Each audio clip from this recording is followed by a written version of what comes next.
Access કેવી રીતના એવું ને એનો ખબર પડી યાર. એટલે આજે તે મારા લાગી ગયા હરખાઈના. વાતો પણ વધારે અને મજા પણ વધારે. હવારમાં અવાજ તો મારો બદલાઈ ગયો છે. હું છું આપનો વ્લોગર નયન રાઠોડ. કેમ છો બધા? હવારમાં આ બધા પોપટિયાઓ અવાજ કિલબિલ કરે છે. એટલે આજે તો મારી સવારે 8 વાગ્યાની શિફ્ટ છે ડીમાર્ટમાં. 8 થી 12 વાગ્યાની, અને પછી 12 થી કોલેજ જઈશ. અને ત્યારે આજે અમાસ છે એટલે સાંજે ઢોલકાઈ વગાડવા પડશે. એટલે આજે સવારની શિફ્ટ રાખી છે. બાકી તો સાંજની જ શિફ્ટ હતી મારી. તો ત્યારે ચાને નાસ્તો કરી લીધો છે અને હવે હું જાઉં છું ડીમાર્ટ. અરે યાર, ચશ્મા લેવાનું ભૂલાઈ ગયું, પાછું જવું પડશે. તો અત્યારે થોડા વાદળા દેખાઈ આવે છે. બાકી વાતાવરણ એકદમ સાફ છે. સુરત દાદા તે એકદમ આવી ગયા છે મસ્ત મજાના. મારું કહેવાય કામ કરવાનું સ્થળ પણ આવી ગયું છે. તો મેં કાલનો વ્લોગ જે છે એ સવારમાં જ અપલોડ કરવા મૂકી દીધો છે. હવે જોઉં ક્યારે અપલોડ થાય, ત્યાં સુધી કામ કરી લેવું. સારું, હાલો મળીએ 12 વાગે. 12 વાગી ગયા છે અને આજે મારે ડીમાર્ટમાં 107 રૂપિયા એક્સેસ હતું. 7 રૂપિયાની ખબર હતી, 100 રૂપિયા એક્સેસ કેવી રીતના એવું ને એનો ખબર પડી યાર.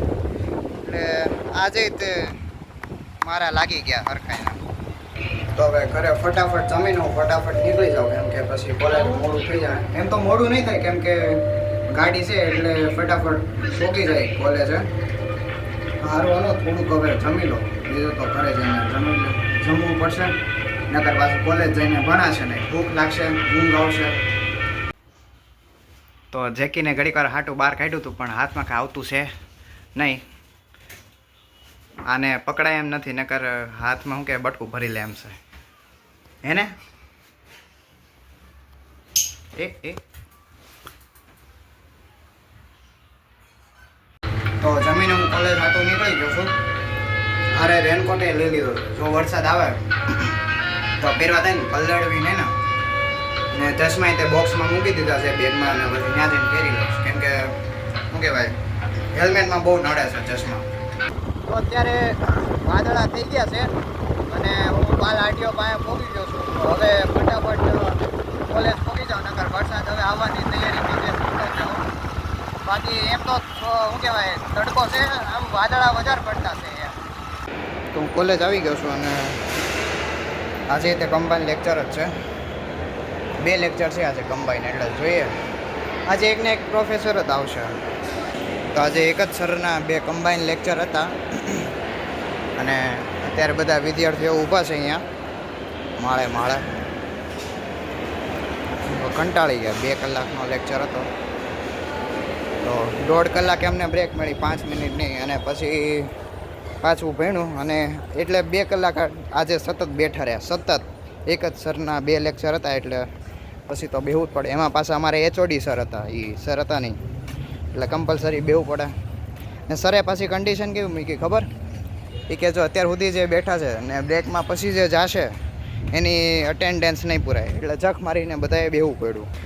પણ સરે આજે અમને એકદમ ફૂલ ઓફ એક્ઝામ્પલ સાથે સમજાવ્યું હતું, એકદમ લાઈવ એક્ઝામ્પલ સાથે. એટલે બધું સમજાઈ ગયું હતું એમ, રિસર્ચનું, પછી વેરિયેબલ્સનું. જે આગળ એક મેડમે જે લેક્ચર લીધો દીધા જે લેક્ચર હતો, એટલે એ પોઈન્ટ પર એમ કે વેરિયેબલ્સ ને એવું બધું એમ.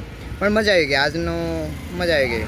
2 થોડો કંટાળો આવ્યો, પણ બધું વધારે પડતું બીજું બધું પણ જાણવા મળ્યું એમ. તો અહીંયા 3 ક્લાસીસમાં પૂછી લીધેલું છે. એક ટાઈમ્સ છે, પછી એક IMS છે ને એક કાઈકોન્ટા છે. એમાં પૂછી લીધું અને બધું જાણી લીધું કે શું છે, કેવી રીતના બધી પ્રોસેસ થાય. અને હવે 25 તારીખ સુધી છું હું ડિમાન્ડમાં, પછીથી અહીંયા ક્લાસીસ જોઈન કરી નાખીશ, કેમ કે ટાઈમ નથી ને એક્ઝામ માટે. હું અત્યારે અડાજણના પુલ ઉપર છું અને અત્યારે તમે જો ફૂલ વાદળા થઈ ગયા છે. હું અત્યારે ઘરે જાઉં છું ને આ સાઈડ વાદળા થઈ ગયા છે, ઓલી સાઈડ. આ સાઈડ કોરો પાટ, અહીંયા વચ્ચે કોરો પાટ જ છે, બસ આ સાઈડ વાદળા છે. એટલે ત્યાં હવે થોડીક વારમાં વરસાદ આવશે. નહીં જોઈ વાદળા જો આ સાઈડ આવી ગયા તો વરસાદ અહીંયા ધબધબાટી બોલાવશે. હા, મને બોલાવશે. રેનકોટ છે મારી પાસે, એટલે કોઈ વાંધો નથી, ચિંતા નથી. તો વાદળા ધીમે ધીમે આ તરફ આવી રહ્યા છે ને ધીમી બાગાચીકી કરીને છાંટા પાડી રહ્યા છે વાદળા. એટલે હવે એમ બહુ છાંટા નથી આવતા, થોડા થોડા છાંટા આવે છે. તો હું ઘરે બહુ આવી ગયો છું, કણ બહુ દુખાય છે ગાડી ચલાવીને. તો વાત છે સેફ ઝોનની, કે સેફ ઝોનમાંથી જ્યાં સુધી બહાર નહીં નીકળવી ત્યાં સુધી કાંઈ જ ખબર નહીં પડે, દુનિયાની કાંઈ જ માહિતી તમને નહીં મળે કે દુનિયા શું કરે છે. એટલે થોડાક સેફ ઝોનમાંથી બહાર આવીને થોડાક ડેન્જર ઝોનમાં જો આવીએ ને તો કાંઈક રમત રમવાની મજા, તો થોડા કોમ્પિટિટર વધે, નકર કોમ્પિટિટરની ખબર ન પડે કોણ કોમ્પિટિટર છે. એટલે ડેન્જર ઝોનમાં આવવું ખૂબ જરૂરી છે. તો મમ્મી અહીંયા બધા પોપટિયાને શું કે ધાણા દાંડલા એવું બધું આપી દીધું છે. આને આપ્યું છે, આ મારું ખાતું નથી, થોડુંક ખાય, વટનો કટકો છે આ, એટલે આ કંઈ ખાતું એટલું બધું ખાતું નથી. બાકી આ ખાઉતરું છે, પહેલાં જ્યાં લાવ્યા ને ત્યારે આ વધારે ખાઉતરું હતું, અત્યારે ઓછું થઈ ગયું. બાકી આ મારે સાદું છે, હે જોજો એ આવે એટલે ફટ દઈને ધાણા જ બહુ ભાવે. પછી અહીંયા બીજું પાણીમાં લેવાઈ ગયું છે, પણ એને કાંઈક તો પીવા માટે જ હોય.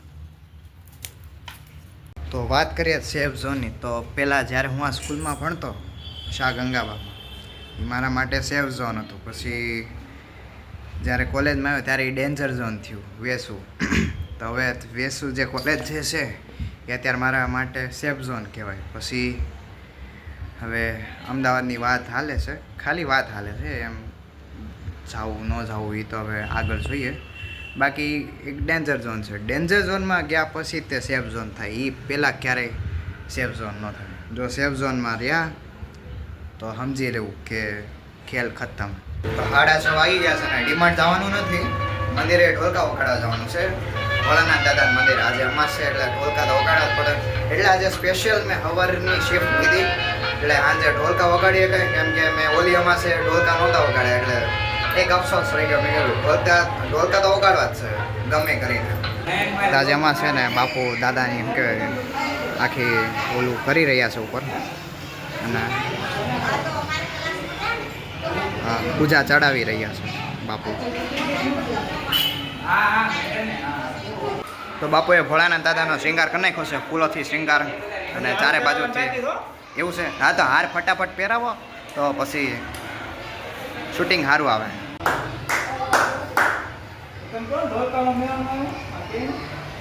ના ના એ તો એક સાઈડથી હાલો દાદાને હાર પહેરાવી દીધો છે બાપુએ. તો બાપુએ હાર પહેરાવી દીધો છે ને ભોળાનાથ દાદા લાગે છે એકદમ મસ્ત. હે બાપુ ઓલી અમાસે અમે ઢોલકા નહોતા વગાડ્યા, આ અમાસે વગાડવાના.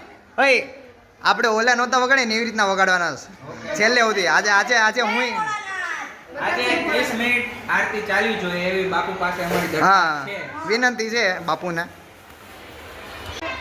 તો જે ઢોલકા વગાડવાના છે એ આવી ગયા છે, એક કતડિયું છે, એક ઝાડું છે ને કાંઈક ફાટી ગયેલું છે, એની નીચે સારું છે.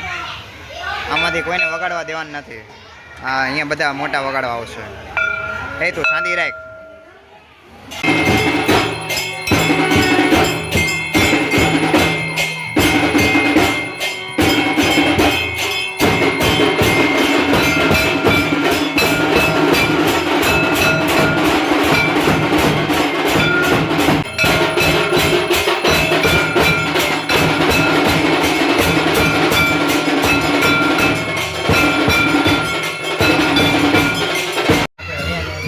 આરતી પતાવીને અહીંયા અમે બેઠા છીએ. બાપુ કેવી મજા આવી તમને?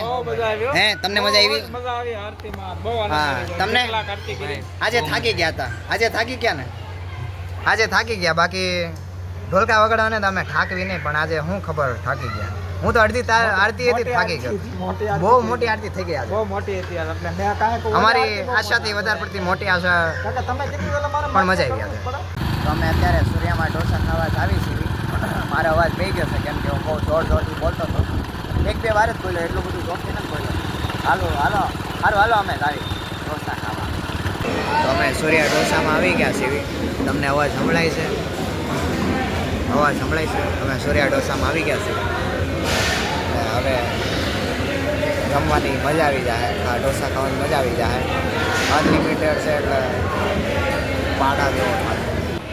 તો ડોસા આવી ગયા છે ડોસા અને એની હારી છે સંભાર હારી છે ચટણી ને મૈસૂર સેલેડ હું ખાઈ લઉં આજે મજા આવી જવાની છે હા નહીં તો કસાટા તો ખાવા જ પડે ને અને તિથલ અમે જ્યારે જાવે ને ત્યારે કસાટા એક કસાટા ખાવી લ્યો કસાટા તો ચાખો કેવો છે કહેજો મને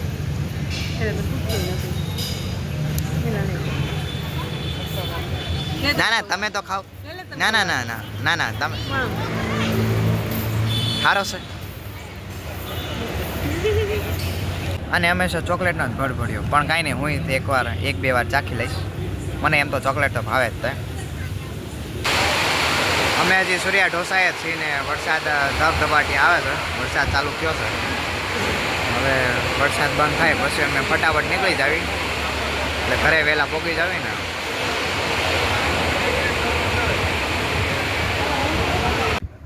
તો વરસાદ આવતો હતો ને અમે પછી પલળતા ઘરે આવી ગયા પણ અડધે તે વરસાદ આવતો પછી બહુ વરસાદ નહોતો આવતો અત્યારે મમ્મી એની સ્કૂલની બેનપણીઓ હારે ફાકા ગોળા મારે છે બહુ વાતું કરે છે એટલે મારી સામે છે એક્ઝિટ સામે એમની બેનપણીઓ હારે વિડીયો કોલમાં વાત કરે કે અમે બાળપણમાં આવા હતા ને આવા હતા ને એવી બધી વાતો કરે છે સારું હાલો હવે આપણે આવતા વ્લોગમાં મળીએ હવને રામ રામ જય શ્રી કૃષ્ણ જય સ્વામિનારાયણ